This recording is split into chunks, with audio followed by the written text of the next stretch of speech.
नमस्कार विद्यार्थियों, स्वागत है आप सभी का मेरे आज के इस वीडियो में। मैं अनीता बारिक, प्रवक्ता, राजस्थान शिक्षा महाविद्यालय ब्रह्मपुरी जयपुर। विद्यार्थियों, अपने आज के इस वीडियो में मैं बीएड प्रथम वर्ष के अध्ययन क्षेत्र एवं विषय अवबोध प्रश्न पत्र की इकाई संख्या 1 के टॉपिक विद्यालयी पाठ्यचर्या में अनुशासनात्मक ज्ञान की भूमिका के विषय में चर्चा करूंगी। तो चलिए चलते हैं हमारे वीडियो की तरफ। विद्यालयी पाठ्यचर्या में विषयगत ज्ञान की भूमिका। हम सभी जानते हैं कि विद्यालय को सुचारू रूप से चलाने के लिए विषयों के ज्ञान का अत्यधिक महत्व है। विषयों के ज्ञान की आवश्यकता शिक्षक को भी होती है, शिक्षार्थी को होती है एवं पाठ्यचर्या के लिए भी होती है। अर्थात इन तीनों को ही विषयगत ज्ञान की आवश्यकता होती है। तो विषयों के ज्ञान का जो प्रमुख उद्देश्य होता है वह इन्हीं तीनों की कार्य व्यवस्था में उन्नति करना और सुधार करना होता है। तो आज हम विषयगत ज्ञान की भूमिका की जो बात करेंगे वो 3 संदर्भों में करेंगे, शिक्षक के संदर्भ में, शिक्षार्थी के संदर्भ में और पाठ्यचर्या के संदर्भ में। तो शिक्षक के संदर्भ में हम बात करेंगे। इसका पहला पॉइंट है शैक्षिक समस्याओं के समाधान की योग्यता। विषयों के ज्ञान के माध्यम से एक शिक्षक शैक्षिक समस्याओं का समाधान कर सकता है। किसी प्रकरण को स्पष्ट करने के लिए उसी संकाय के अन्य विषयों की सहायता की आवश्यकता होती है या फिर किसी अन्य संकाय के विषय की सहायता ली जा सकती है। इस स्थिति में अंतः विषयों की प्रक्रिया का उपयोग करके शिक्षक अपने प्रकरण को सरल एवं स्वाभाविक रूप में छात्रों को समझा देता है। दूसरा है शिक्षण कला में प्रभावशीलता। आधुनिक युग में ज्ञान का क्षेत्र अत्यंत व्यापक हो गया है। ऐसे में जब एक शिक्षक के द्वारा शिक्षण का कार्य किया जाता है तो छात्र के द्वारा उससे वह प्रश्न भी पूछे जा सकते हैं जो कि अन्य विषयों से संबंधित हो सकते हैं। ऐसी स्थिति में यदि शिक्षक ने अन्य विषयों के विषय में ज्ञान का अर्जन किया हुआ है या अन्य विषयों का अध्ययन कर रखा है तो वह अपने छात्रों के इन प्रश्नों का उत्तर देने में सक्षम हो सकेगा और अपनी शिक्षण कला को प्रभावी बना सकेगा। अगला है प्रभावी शिक्षण अधिगम प्रक्रिया का विकास। विषयों के ज्ञान के आधार पर ही प्रभावी शिक्षण अधिगम प्रक्रिया का जन्म होता है। विभिन्न विषयों में शिक्षक द्वारा उन शिक्षण विधियों का उपयोग किया जाता है जो कि क्रमबद्ध एवं सुसंगठित रूप में स्तर के अनुकूल होती है तथा अधिगम गतिविधियों के निर्धारण में सहायक होती है, जिससे छात्रों का अधिगम स्तर उच्च होता है तथा शिक्षण अधिगम की प्रक्रिया प्रभावी रूप से संपन्न होती है। नेक्स्ट हमारा है स्वाध्याय की प्रवृत्ति का विकास। विषयों के ज्ञान का जो प्रमुख उद्देश्य है वह शिक्षकों में स्वाध्याय की प्रवृत्ति का विकास करना होता है।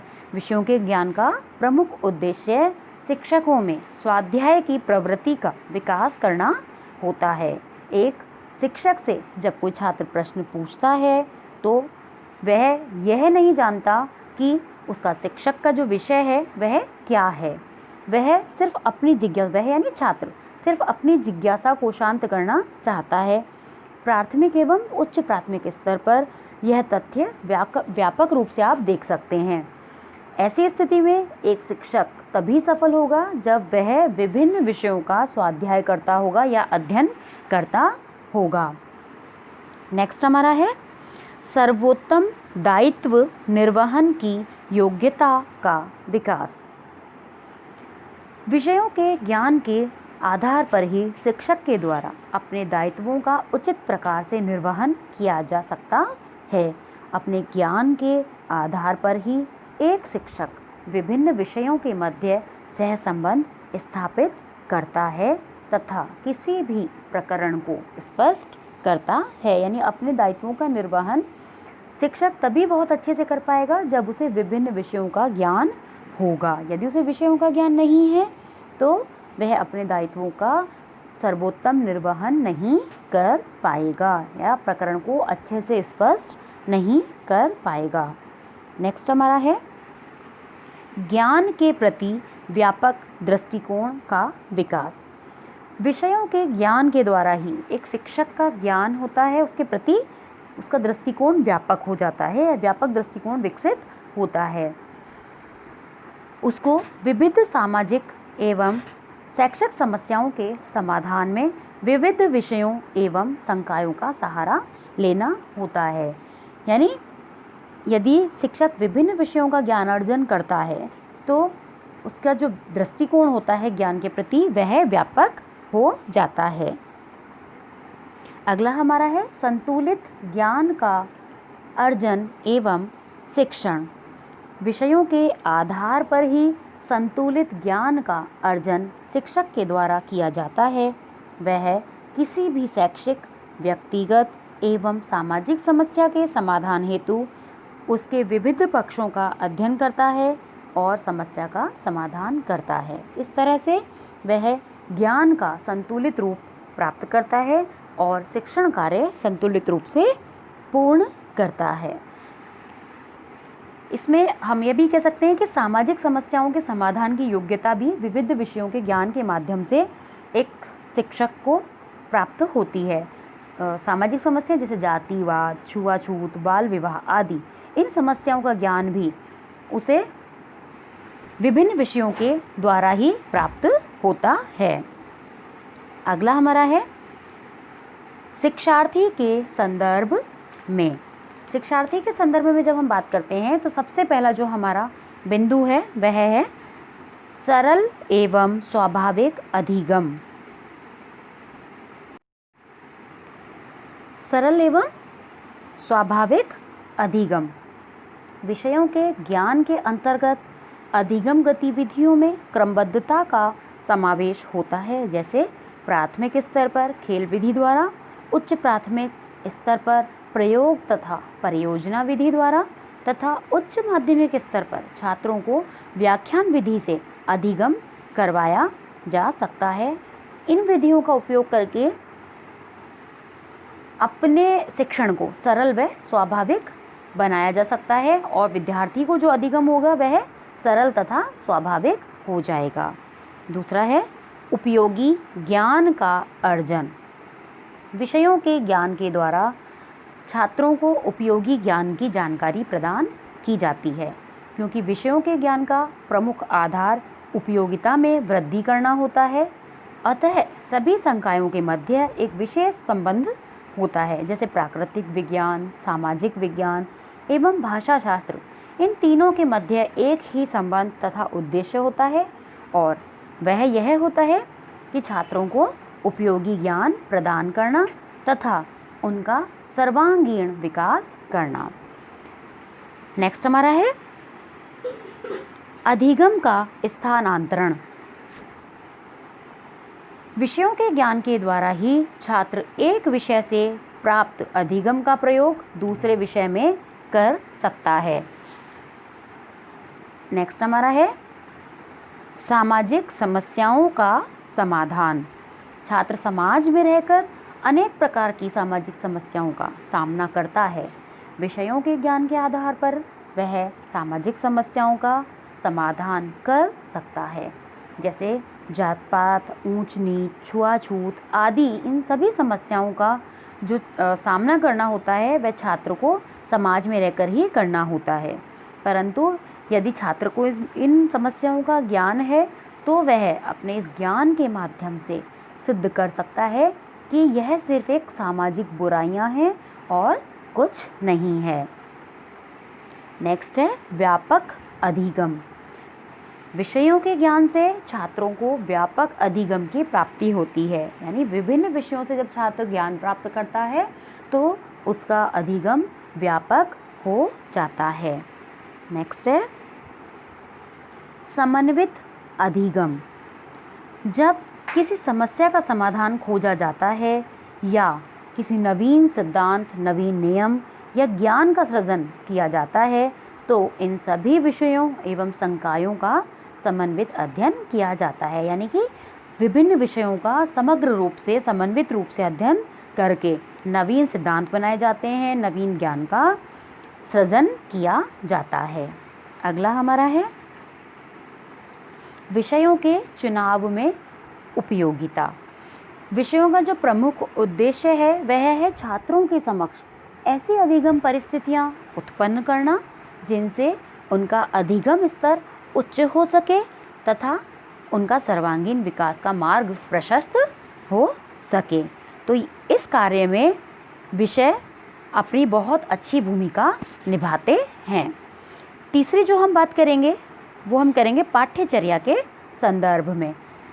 पाठ्यचर्या को शिक्षा व्यवस्था का तृतीय स्तंभ माना गया है। विषयों के आधार से माध्यम से पाठ्यचर्या के स्वरूप का सर्वोत्तम रूप में विकास किया जा सकता है। तो पाठ्यचर्या के संदर्भ में हम देखेंगे उपयोगी पाठ्यचर्या का विकास। विषयों के माध्यम से उपयोगी पाठ्यचर्या का विकास किया जाता है।